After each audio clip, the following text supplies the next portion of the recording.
जी। नमस्कार साथियों, media exams के इस प्लेटफॉर्म पर मैं हरिशंकर सोनी आपका हार्दिक स्वागत करता हूं।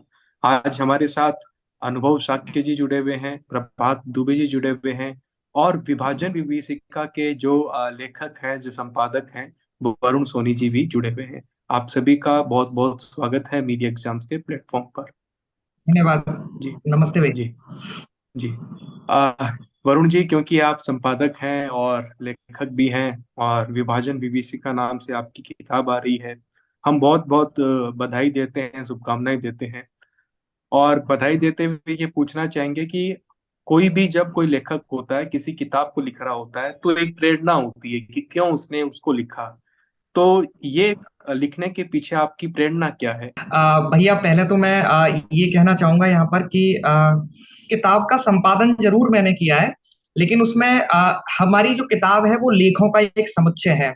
और उसमें अनुभव शाक्य जी और प्रभात दुबे जी और ऐसे 18-19 लेखकों का एक समुच्चय, एक विषय, जो जो जिस जिस विषय के जानकार थे, अच्छे राइटर थे, उन्होंने वो दिया और उसके बाद संपादन कार्य हुआ। तो ये किताब अपने आप में एक अनोखी पहल है। तो आपका जो प्रश्न था उस पर मैं ये कहूंगा कि वर्ष 2021 में भारत के प्रधानमंत्री नरेंद्र मोदी जी ने विभाजन विभीषिका स्मृति दिवस का एक घोषणा की थी। ये घोषणा उस घोषणा के बाद देश में काफी कंट्रोवर्सी हुई। ये सब चीजें शुरू हुई कि भाई इसको क्यों याद किया जाए, इसको स्मरण क्यों रखा जाए। लेकिन कुछ लोग ऐसे भी थे जो ये चाहते थे कि इसको याद आखिर क्यों ना किया जाए। आखिर जब कोई चीज किसी चीज में हमारी पीड़ा, हमारा दर्द, हमारा त्याग, हमारा बलिदान, हमारी बहुत सारी ऐसी चीजें छूट गई हमसे, हमारी सभ्यता का केंद्र बिंदु हमसे छूट गया, हमारे जो तेज और ओज का जो केंद्र बिंदु था, सिंधु घाटी सभ्यता, सिंधु नदी हमसे छूट गई, जहां से हमारी उत्पत्ति हुई, वो भौगोलिक हिस्सा हमसे दूर हो गया और उसको हम याद भी ना करें, उसको हम स्मरण भी ना रखें। तो ये थोड़ा सा लगता है। तो इसीलिए हमें लगता है कि इस किताब का आना, खास तौर पे युवाओं के जो विचार हैं, मतलब ऐसा नहीं है कि इन गहन विषयों पर युवा आजकल नहीं सोचता है। तो इस किताब में दो महत्वपूर्ण विषयों पर अनुभव शाक्य जी ने और प्रभात दुबे जी ने अपने लेख लिखे हैं। तो वे भी अपनी बातें आगे, विषय अपना रखें, मैं तो बस यही निवेदन करूंगा। प्रभात दुबे जी, आपने जो लिखा है विभाजन का दंश अब तक झेल रहा है भारत, तो आप थोड़ा विस्तार में हमें समझाइए कि कैसे जो है अब तक हम विभाजन का दंश जो है झेल रहे हैं, प्लीज। सर्वप्रथम तो मैं आपको प्रणाम करता हूँ। और जी नमस्ते। शुरुआत से ही मैं एक जर्नलिज्म की फील्ड का स्टूडेंट रहा, पढ़ाई की है पत्रकारिता की। मेरा बैचलर बाबू बनारसीदास विश्वविद्यालय लखनऊ से हुआ है। इसके अच्छा उपरांत मैं अच्छा। माखनलाल चतुर्वेदी भोपाल गया, वहां से मेरा एमएससी इन मीडिया रिसर्च चल हुआ। एमएससी मीडिया रिसर्च के उपरांत अभी मैं सोच रहा हूँ कि पीएचडी का भी विचार बना रहा हूँ, और कई जगह मैंने पीएचडी के लिए अवेलेबल अप्लाई किया है। एमसीयू में ही कर तो दीजिए। मैं अभी 2 दिन पहले ही जो है एमसीयू होके आया हूँ और पूरा जो रिसर्च के लिए और पीएचडी के लिए उन्होंने जो इंतजाम किए हैं, फैसिलिटीज दी है, उसके मुकाबले इंडिया में कहीं पर भी वैसी फैसिलिटीज नहीं मिलने वाली। जी, मैं प्रभात, कोशिश ये हमारे बीच में मीडिया गुरु है ये, मतलब पत्रकारिता में आधे से ज्यादा विद्यार्थी इस देश में हरिशंकर भैया से पढ़े हुए हैं। अरे वाह, मुझे भी, मैं आपको प्रणाम करता हूँ। मैंने पूर्व में आपका परिचय न तो वरुण जी से लिया, ना ही अनुभव जी से लिया। और मेरा कोई बात सौभाग्य नहीं है है। कि मतलब मुझे आज ऐसे व्यक्ति से बात करने का मौका मिल रहा है। तो अगर अभी सारी चीजें आपके ठीक जो ठाक रही वीसी तो हैं, जैसा आपने जी, जी एमसीयू के जो वीसी हैं, केजी सुरेश सर, मेरे टाइम पे एमसी में जी। मेरे डीजी थे और उनका अरे इंटरव्यू भी मैंने लिया है।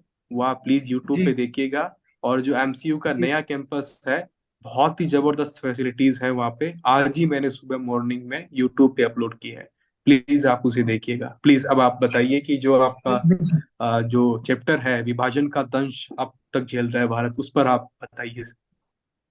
देखिए भैया, इसमें मैंने ये लिखा, विभाजन का दंश अब तक झेल रहा है भारत। तो हम्म। मैंने जो चीजों को देखा और मैंने जो चीजों को देखा और जो चीजों को पढ़ा और महसूस किया, उसको देखते हुए मैंने ये टॉपिक लिया है। पूर्व में जब हमारा देश आजाद हुआ, जब हमारे देश देश की हमें हम लोगों को स्वतंत्रता मिली, तब से लेके आज तक अगर हम लोग देखें तो हमारे देश में कई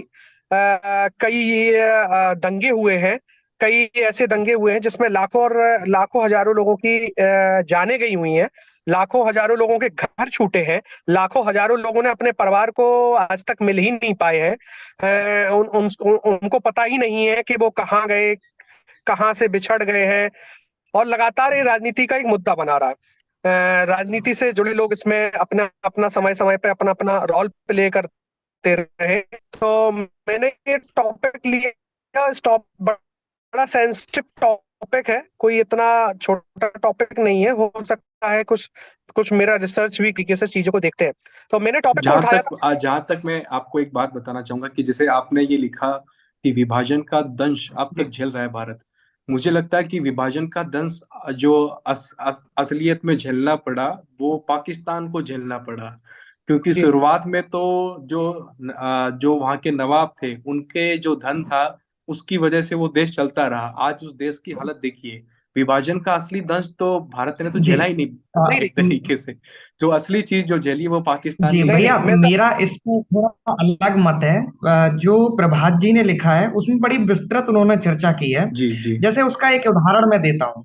पाकिस्तान की इकोनॉमी भारत से अब तक तो कम ही रही है और अब इस समय तो बहुत क्रैश कर गई है, लेकिन उसमें एक महत्वपूर्ण फैक्टर क्या है कि पाकिस्तान द्वारा प्रायोजित आतंकवाद जो भारत की सीमाओं पर लगा हुआ है, उनके आतंकवाद के शिकार हो जाते हैं जो लोग जाहिल हैं, गंवार हैं, गैर पढ़े लिखे हैं। यानी जी एक अनप्रोडक्टिव पर्सन, एक जाहिल आदमी एक पढ़े लिखे आदमी की हत्या कर देता है। और आप सोचिए कि मानव संसाधन के नाम पर कितनी बड़ी हानि होती है देश की, कि देश उस पर लाखों रुपए इन्वेस्ट किए, एक टीचर ने उसको पढ़ाया, उसको इसके इंटरव्यूज हुए, वो जाकर पढ़ लिख कर सीमा पर गया, और केवल विभाजन चूंकि हुआ है और कश्मीर को ऐसा वो सोचते हैं, ऐसा दिवा, और उस कारण से हमारे सैनिक ISIS द्वारा फंडित खालिस्तानी आतंकवाद से हमारे देश में दंगे होते हैं, सैनिक मर जाते हैं, दिल्ली के लाल किले पर चढ़ाई हो जाती है, तिरंगे को उतार के फेंक दिया जाता है, बंगाल में लाखों हिंदुओं को बेघर कर दिया जाता है, बिहार के पूर्णिया जिले में बेघर कर दिया जाता है, और आज जो कुछ मणिपुर में चल रहा है वो भी विदेशों द्वारा फंडेड चीजें हैं। मतलब ये सब है। तो कहने का मतलब है, प्रभात जी जी के जो लेख में मैंने बहुत गहराई से उतरा, मैंने ये पाया कि विभाजन हो गया 1947 में, लेकिन उसकी जो कसक है, उसकी जो टीस है आज भी देश में। इसका सबसे अच्छा उदाहरण तो आप देखिए, जब पाकिस्तान और भारत का मैच आता है तो कितनी डिवाइडेशन हम्म। सोशल मीडिया पे आपको दिखाई देती है। एक जी। जनसंख्या सोशल मीडिया पर, फेसबुक पर और अन्य चीजों पर क्या जबकि पाकिस्तान सांस्कृतिक रूप से बिल्कुल भी आज में बदलाव नहीं है। बोलचाल आप बिल्कुल देख लीजिए, वही, पाकिस्तान पूरा का पूरा नॉर्थ इंडिया के जैसा ही जैसा है। बिल्कुल। और ये डिवाइडेशन है, मतलब इसको नकार हम लोग झेल रहे हैं और भारत का में नुकसान हो रहा जी है क्या। इसको हम इस तरीके से समझें कि भैया आप पढ़े लिखे हैं, बहुत समझदार व्यक्ति हैं, और एक गैर पढ़ा लिखा व्यक्ति आपसे आके जबरदस्ती अटकता है और आपसे मारपीट करता है। मारपीट के बाद क्या होता है, केस पुलिस में जाता है, पुलिस जो है दोनों लोगों पे फाइन लगाती है, या आपको कम से कम इतना तो करना पड़ेगा कि आप FIR कराएंगे। आप FIR कराएंगे, जी पुलिस थाने के चक्कर लगाएंगे, कोर्ट के चक्कर लगाएंगे, लेकिन मुझे ये बताइए आपकी गलती क्या थी उसमें। आप जी वर्तमान प्रभात समय जी। में जी देखिए, एक सैनिक जी बनवाने के लिए, एक सैनिक जब बनता है, एक एयरफोर्स का अफसर बनता है, एक मिलिट्री का अफसर बनता है, या एक नेवी का अफसर बनता है, उसके लिए सरकार को कितना खर्च करना पड़ता है। उसकी पढ़ाई से लेकर उसकी गोपनीयता से लेकर उसके परिवार से दूरी बनी रहती है, लाखों महीनों बात नहीं कर पाते हैं, 8-8 12 महीने बात नहीं होती है। और इसके बावजूद ये लोग समय समय पे हम लोगों के साथ विश्वासघात कर सकते हैं। अभी वर्तमान ही समय में हजरतगंज पे इतना बड़ा धमाका हुआ था, इतने बड़े बम को लगाया गया था, या पूर्व में संसद भवन में हम लोगों के यहाँ पूरे देश के राजनेताओं को खत्म कर दिया जाता उस दिन। वो तो चीजें इतनी अच्छी रही, और समय का ऐसा परिस्थिति बन गया कि वो लोग मारे गए। नहीं तो आप देखिए क्या स्थिति है।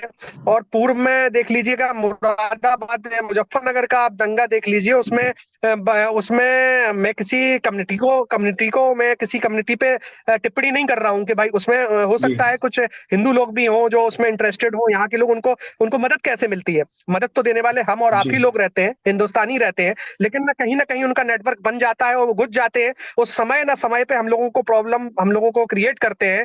और हम लोगों के साथ कितनी कितनी जाति होती है। चाहे कश्मीर में आप देख लिया, आप CAA का एग्जाम्पल ले लीजिएगा आप।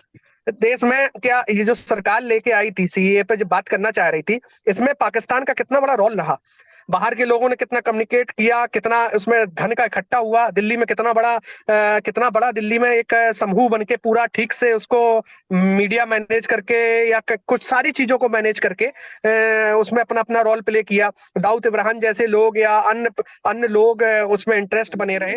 तो हमने बहुत प्रयास किए कि हमारा भी एडमिशन अच्छी यूनिवर्सिटी में हो, लेकिन उसका कोई फायदा नहीं था। मैं ओबीसी में होते हुए हमारा तो आरक्षण दूर की बात, वहां आज तक एससी एसटी को आरक्षण नहीं बना।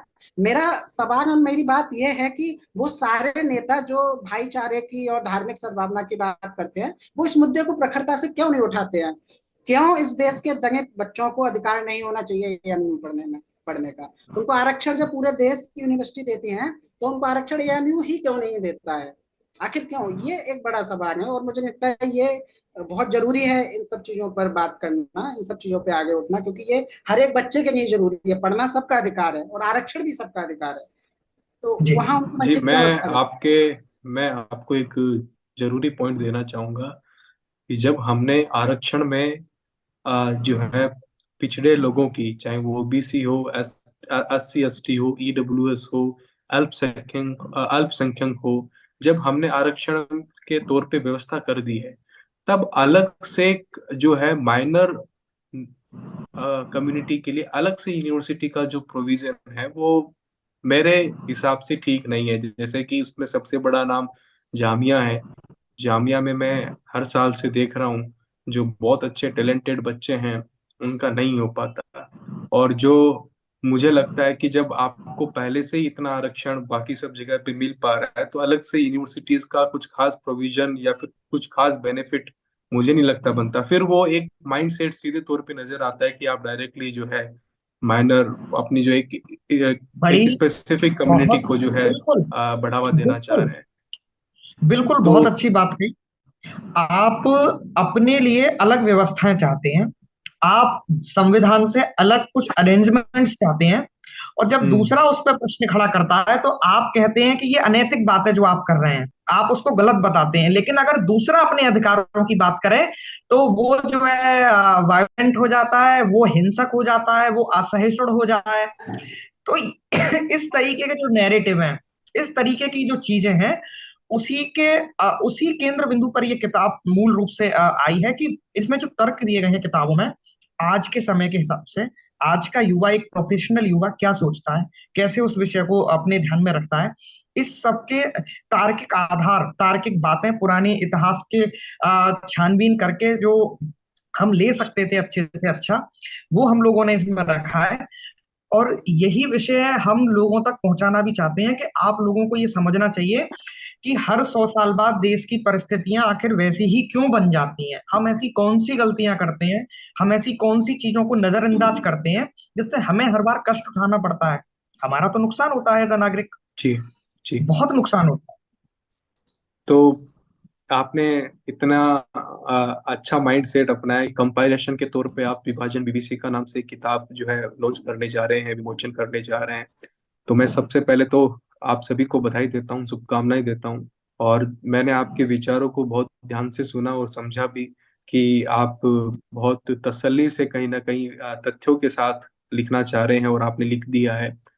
तो मैं यही चाहूंगा कि आपकी बात जो है सब लोगों तक पहुंचे और आपने जो समझा है, जो आपने विश्लेषण किया है, वो सभी लोगों तक पहुंचे, लोग उसे समझें, जाने कि असल में ये जो विषय है वो क्या है, जो मुद्दा आपने उठाया वो क्या है और वो कितना गंभीर और संवेदनशील है।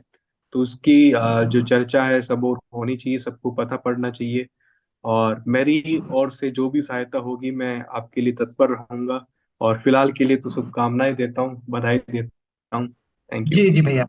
भैया एक छोटा सा जी निवेदन और मैं आपके जी दर्शकों से करना चाहूंगा कि जी एक तो वो बहुत अच्छी जगह जुड़े हुए हैं, क्योंकि हरिशंकर भैया जैसे गाइड आपको अगर मिल गए हैं तो आप जरूर पत्रकारिता में कुछ ना कुछ अच्छा करेंगे।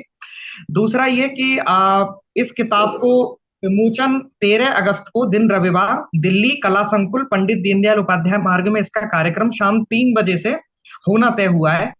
तो आप जो भी दर्शक हैं, जो भी दिल्ली में हैं, जो भी आ सकते हैं, कृपया जरूर आइएगा और कम से कम कोशिश कीजिएगा कि एक किताब आप लेकर जरूर पढ़ें और जरूर इसके बारे में जानें। बस इतना ही निवेदन है, बाकी हम लोग मिलते रहेंगे भैया के माध्यम से। धन्यवाद। बिल्कुल, मैं थैंक यू, यहाँ पर थैंक सारे यू। लोग, उनको जो लोग यहाँ पे उपस्थित हैं, जिनसे मेरी पहली बार, मैं सर प्रणाम करता हूँ आपको, कि आपका जी, मार्गदर्शन, प्रणाम। आपका प्रेम, आपका स्नेह, आपकी आपके विचार हम लोगों को सदैव मिलते रहें। और जब कोई बड़ा पेड़ लगता है, में कई लोग खाद बीज पौधे में पानी डालते हैं, कई बार उसमें समय समय पर उन चीजों का इस्तेमाल करते हैं जो पौधे को आवश्यकता है। तो हम लोग अभी पौधे हैं, नई पौध है, इस पौध में हमें विश्वास है, हमारा मन कहता है कि आप इस पौध को खड़ी करेंगे, और पौध पूरी ईमानदारी से, पूरी लगन से, पूरी जिज्ञासा से, पूरे अपने विचारों से अच्छा जो करने की कोशिश कर सकते हैं वो करेंगे। बहुत अच्छा लगा आपसे बात करके। वरुण जी को भी मैं धन्यवाद दूंगा, शुभकामनाएं दूंगा। जी, बहुत धन्यवाद जी, सभी का। सर वरुण जी, बहुत शुभकामनाएं आपको। जी। Okay, thank you. एंड करते हैं मीटिंग। Thank you. ओके, नमस्ते, नमस्ते।